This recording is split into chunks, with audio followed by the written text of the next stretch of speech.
अगर आप किसी के मन की बात को जानना चाहते हैं तो उसके लिए आपके मन का शांत होना बहुत जरूरी है। थोड़ा ध्यान से समझना इस बात को, तभी आप इन प्रयोगों को सक्सेसफुली कर पाएंगे। मैं आपको एक कहानी सुनाता हूँ। एक जैन फकीर हुए जॉर्ज गुरजीएफ। उनके पास जो कोई भी शिक्षा लेने आता था वो उन्हें सिखाते थे कि तुम शब्दों से नहीं, मन के भावों से बातचीत करना सीखो।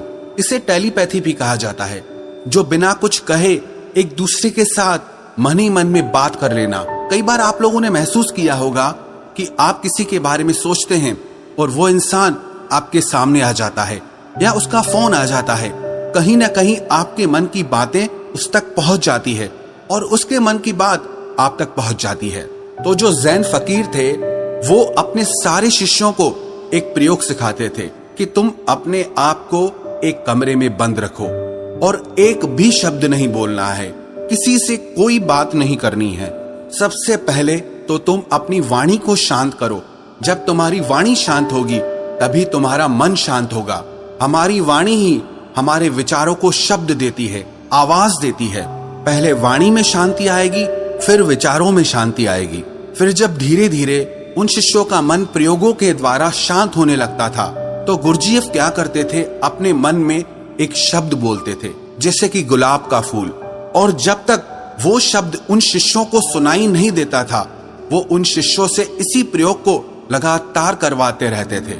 वो एक ही कोई शब्द अपने मन से बोलते रहते थे और उस शब्द को धीरे धीरे वो सारे शिष्य आसानी से सुन लेते थे, बिना मुंह से कुछ भी बोले। आप कहोगे ये सब बकवास बातें हैं। ये बिल्कुल भी बकवास बातें नहीं है, ये प्रूव्ड साइंटिफिक बातें हैं। बहुत लोगों ने इस पे प्रयोग किए हैं। आपने कभी देखा, जो मनोवैज्ञानिक होते हैं वो बहुत से लोगों के चेहरे के हाव भावों को देखकर, उनकी बातों को सुनकर उनके मन की बात जान लेते हैं। तभी मनोवैज्ञानिक लोगों के सामने सब लोग अपने दिल की हर बात खोल कर रख देते हैं। उन्हें लगता है कि इन्हें हमारे बारे में सब कुछ समझ में आता है, ये तो हमारे मन की बातें पढ़ लेते हैं। जो लोग मनोवैज्ञानिकों के पास जाते हैं उन्हें लगता है कि इस मनोवैज्ञानिक के पास तो कोई चमत्कारी शक्ति है। सच कहूं, उसके पास कोई चमत्कारी शक्ति नहीं। उसने बस अपने विचारों को शांत करके, खुद के विचारों में ठहराव ला करके, उसने अपने भावों को, अपनी ऊर्जा को आपसे कनेक्ट कर लिया। इसलिए जो भी आपके हाव भाव हैं, उसकी ऊर्जा को वो मनोवैज्ञानिक महसूस कर पाता है, समझ पाता है। सीधा सरल सा सूत्र है कि जब तक आप बोलते रहते हैं सामने वाले सुनते रहते हैं। आप बोलना बंद करते हैं तभी सामने वाला जो बोल रहा है वो आप सुन पाते हैं। यदि आप दोनों ही लगातार बोलते रहेंगे तो किसी को कुछ समझ में नहीं आएगा। ठीक इसी तरह यदि आपका मन चुप है तभी आप किसी दूसरे का मन सुन सकते हैं। मन के चुप होने का मतलब है कि आप विचार और कल्पनाओं से बाहर निकलकर पूर्णतः शांत हो जाएं। इसे ही चित्त का शांत होना कहते हैं। कहते हैं कि इस मन की शक्ति योग के बल पर जो योगी लोग होते हैं वो चींटियों के पैरों में बंधे घुंघरू की आवाज तक भी सुन सकते हैं। तो लोगों के मन में तो दुनिया भर का शोर मचा हुआ है, वो आपको कैसे नहीं सुनाई देगा। लेकिन इसके लिए आपको एक बात बता दूं, जिन लोगों का मन बहुत चंचल रहता है, बहुत दौड़ता रहता है, ऐसे लोग अपने ही मन की बातों को ठीक से नहीं समझ पाते तो वो किसी और के मन की बात को क्या समझ पाएंगे। मैंने एक कहानी सुनी। एक फकीर हुए लाओ त्सु। वो अपने एक शिष्य के साथ रोज सुबह में वॉक करने जाते थे। एक दिन जो उनका शिष्य था तो उस दिन उनका शिष्य अपने मित्र को भी साथ लेकर आया। तो मॉर्निंग वॉक के टाइम पे उनका शिष्य और उसका मित्र भी साथ साथ चलने लगा। वो काफी देर तक ऐसे ही पैदल चलते रहे, किसी ने कोई आवाज नहीं की। जो उनके शिष्य का मित्र था वो बड़ा हैरान हो रहा था कि ये लोग कुछ बोलते क्यों नहीं, इतनी देर से चुप क्यों हैं ये लोग। तो उसने सोचा मैं ही बात शुरू करता हूँ। और काफी समय गुजरने के बाद उसने सिर्फ इतना कहा कि कितनी अच्छी सुबह है, कितना अच्छा मौसम है। जब उस शिष्य के मित्र ने ये बात कही तो लाओ त्सु ने कहा कि कल से तुम अपने मित्र को मेरे पास बिल्कुल लेकर मत आना, क्योंकि ये बहुत शोर मचाता है। वो शिष्य बड़ा हैरान हो गया कि इसने तो सिर्फ इतना कहा कि कितनी अच्छी सुबह है, मौसम कितना अच्छा है, इसमें इसने ऐसा कौन सा शोर मचा दिया। तो लाओ त्सु ने अपने शिष्य से कहा कि मेरा मन अब पूर्णतः शांत हो गया है। अब जरा सी भी आवाज मुझे शोरगुल मालूम होती है।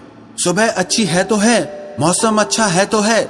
मैं भी देख रहा था कि मौसम अच्छा है, तुम भी देख रहे थे, तो इस बात को व्यर्थ में बताने का मतलब ही क्या हुआ।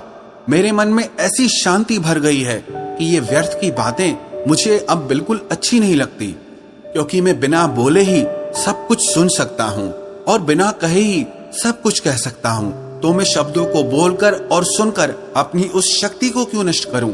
जब मैं बिना बोले सुन सकता हूँ, बिना कहे भी कह सकता हूँ, तो मुझे शब्दों की जरूरत ही नहीं है। अगर आप भी चाहते हैं कि आप दूसरे लोगों के मन की बात जान सकें, तो उसके लिए आप एक प्रयोग करें। सबसे पहले आप दिन में कुछ समय निश्चित करें कि इस समय से इस समय तक आप कुछ नहीं बोलेंगे, और उस समय पे आप एक आसन में बैठना सीखिए और अपने मन में जरा गहरे झांक कर देखिए कि वहां क्या चल रहा है। आपको कोई प्रतिक्रिया नहीं देनी, बस देखना है, और धीरे धीरे इसे देखते हुए आपका मन शांत होने लगेगा। इसे ही महात्मा बुद्ध ने आनापानसति योग कहा है, जिसमें आपका पूरा ध्यान आपकी श्वासों पर रहता है।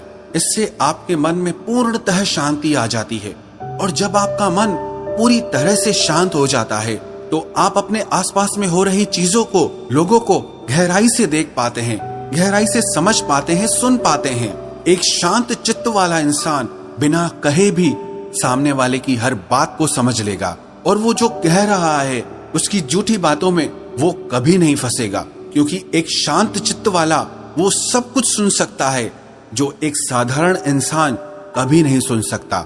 अगर आप भी चाहते हैं कि आप लोगों का मन पढ़ सकें, उनके मन में चल रही भावनाओं को महसूस कर सकें, तो उसके लिए आप अपने मन को शांत करने का अभ्यास करें। और जब आपका मन शांत हो जाए, तो धीरे धीरे लोगों के मन में गहरे झांकने की कोशिश करें, उनके हाव भाव को समझने की कोशिश करें। उनके शब्दों पर नहीं जाएं, जो उनके हाव भाव हैं आप उन्हें गहराई से समझने की कोशिश करें। दूसरे के मन की बात को जान लेना, इसमें कोई बड़ी बात नहीं है, पर शर्त यही है कि आपको यही अभ्यास निरंतर करना होगा। जिस दिन आपका अभ्यास सिद्ध हो जाएगा, आपको बिना कहे भी लोगों के मन की सारी बातें बिल्कुल साफ सुनाई देंगी।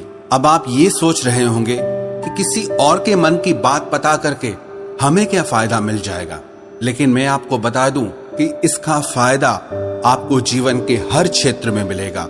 चाहे वो आपके रिश्ते हो, आपके क्लाइंट्स हो, आपकी नौकरी का इंटरव्यू हो, जिंदगी के किसी भी क्षेत्र में चले जाओ, अगर आप सामने वाले के मन की बातों को समझ पाओ, महसूस कर पाओ, तो आप जिंदगी में हर कामयाबी हासिल कर सकते हो। इसके बहुत फायदे हैं। इससे आपको कोई भी इंसान झूठ बोल के धोखा नहीं दे सकता, कोई आपका इस्तेमाल नहीं कर सकता। आप